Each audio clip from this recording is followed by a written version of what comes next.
తెలంగాణలో మరో టూరిజం హబ్ను అభివృద్ధి చేసే దిశగా ప్రభుత్వం అడుగులు వేస్తోంది. ఖమ్మం జిల్లాలోని పాలేరు నియోజకవర్గం నేలకొండపల్లిలో టూరిజం హబ్గా మార్చనున్నట్టు భట్టి విక్రమార్క ప్రకటించారు.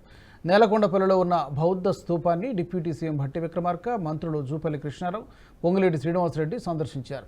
నేలకొండపల్లిలోని బౌద్ధ స్తూపం 1వ శతాబ్దం నాటిదని, 8 ఎకరాల్లో విస్తరించి ఉన్న ఈ స్తూపం దక్షిణ భారతదేశంలోనే పెద్దదని భట్టి విక్రమార్క అన్నారు. నేలకొండపల్లిలో బుద్ధిస్ట్ మ్యూజియంను ఏర్పాటు చేయాలని భావిస్తున్నట్లు స్పష్టం చేశారు. ఇందుకోసం డిపిఆర్ను సిద్ధం చేయాలని సంబంధిత అధికారుల్ని భట్టి విక్రమార్క ఆదేశించారు.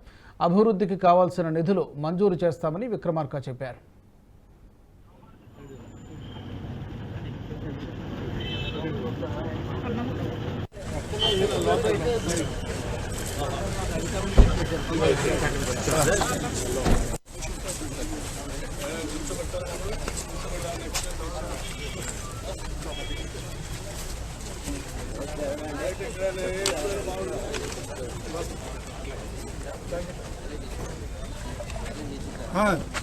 బాబు చైర్స్ ఉన్నాయి సార్ నాకు.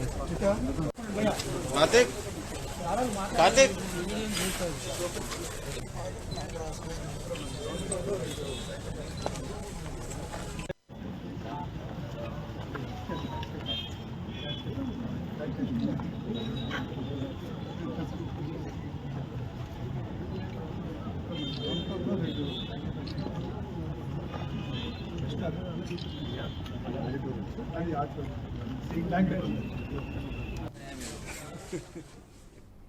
ఈ వీడియో మీకు నచ్చినట్టయితే లైక్ చేయండి, 10 మందికి షేర్ చేయండి. అలాగే కామెంట్ల రూపంలో మీ అభిప్రాయాలను మాతో పంచుకోండి. Nationalist hub group of channels ను సబ్స్క్రైబ్ చేసుకుని తెలుగునాట జాతీయవాద జర్నలిజాన్ని ప్రోత్సహించండి. ఈ వీడియో కింద ఉన్న బెల్ ఐకాన్ పై క్లిక్ చేయడం మర్చిపోవద్దు.